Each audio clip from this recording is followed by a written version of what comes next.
Michael remembered me from that record date, and Gil Goldstein, who was chief arranger and conductor in the Quintet and playing piano, keyboards, and accordion.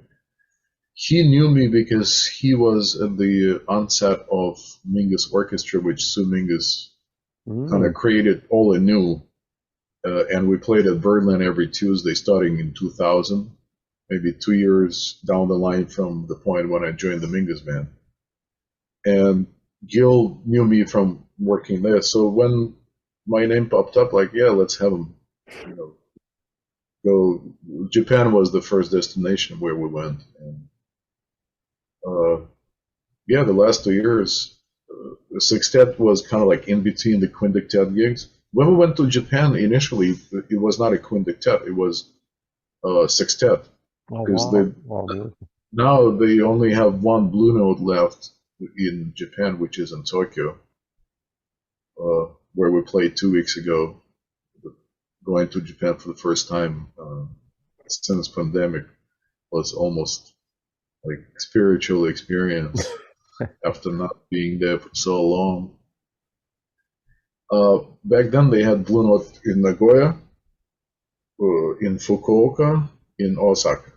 Oh, So we did uh, Nagoya and Fukuoka. Uh, we did with the sextet.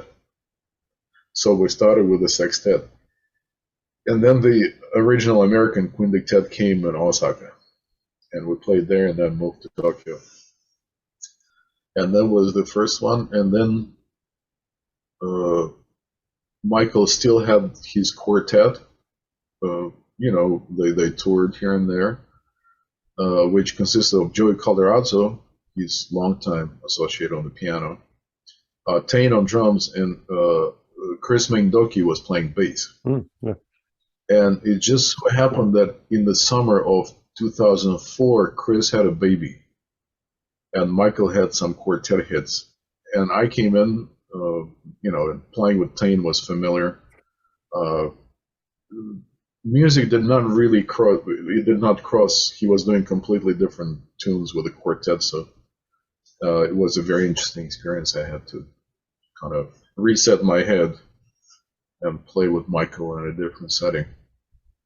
Uh, and of course, everything he played was just. I remember one night in Tokyo, he would always play. I'm sure you remember his version of Solo Naima, Yeah. originally from the recording called Directions, Yeah, with Herbie which and yeah. And Roy was Hargrove, Herbie's correct? project. Yeah. Yeah. Yeah. Yeah. So he, like, since probably the original recording, he developed more ideas and he added more things. And he did a lot of solo stuff throughout the gig, remember his piece called Delta Blues, Hmm.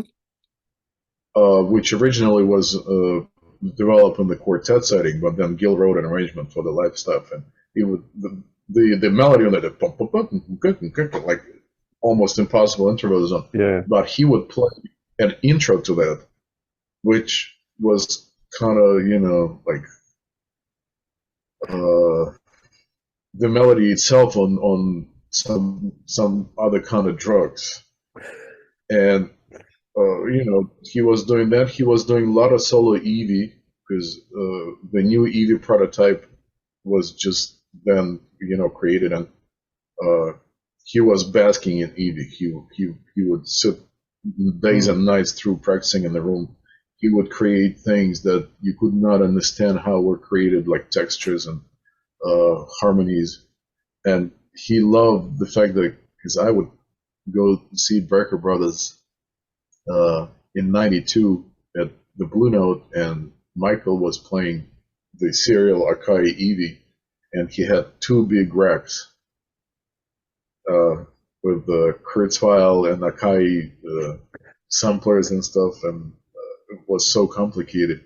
He loved the fact that his setup in 2004 was a table, a laptop, and, Yeah. and, and an instrument itself, nothing else.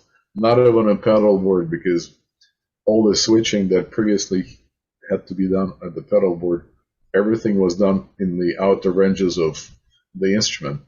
And later on, I asked him a lot, and then later on, when we had a band with Seamus, and Seamus played a lot of Eevee, and I was asking how do you do that, and he would just show me the certain rollers that you access with a thumb. What instrument do you play? Guitar. Guitar, that's right, Yeah. you told me, sorry. So I think there's like 8 octaves on the Eevee, and I remember Michael was the first one to explain how he does the MIDI switching. He says the outer ranges of the instrument, they not assigned to notes, but they assign to MIDI signals. So Okay. he would quickly roll with the thumb. I can't remember on which hand.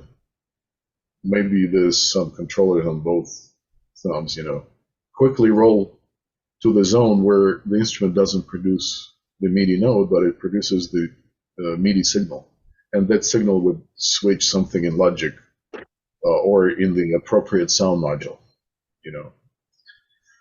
And yeah, it was amazing. And that Naima, he would play it every night. Okay, we played in Osaka, and then we're playing it in Tokyo. And by Thursday night, his version of Naima, which came in the middle of the set, it kind of like left everybody just with their jaw dropped. Even the veterans of his band, like Adam Rogers, who heard it hundreds of times, he would be just like looking around like everybody else. Man, like, how do you find an inner sense of why you even have to play after this? How can you finish the set after what just happened? It was that kind of like unified feeling from everybody on stage and in the audience. So those things I definitely remember on like very emotional level. Yeah. And Michael always practicing, and he was so thoughtful. A couple of flights, and we have to go and play to sound check in a couple hours. And some guys, fast forward summertime in Europe, some guys would just go sit outside, have lunch and beer. Some guys would go to sleep, like take a quick nap. He would go in the room and practice Eevee. And sometimes he would practice Eevee not to create things on Eevee. He would just do so because he didn't want to disturb people sleeping with a tenor. Oh, well. You know what I mean? Like, yeah. He would never practice tenor in the hotel. Because, just thinking of the guys in the band, like, especially, you don't want to disturb anybody after 2 flights when you're about to go to play.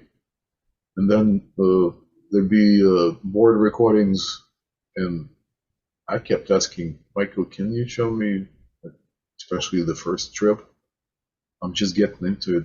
Would you be kind to let me hear that? And okay, I'll do it tomorrow, later. So at the end of the tour, I say, Michael, sorry to say, but I kept asking you for those recordings. You never gave me one. He said, well, you don't need it, especially now you got it. I said, why you never gave it to me? He said, I didn't want you to hear it. I didn't play well on those. Yeah.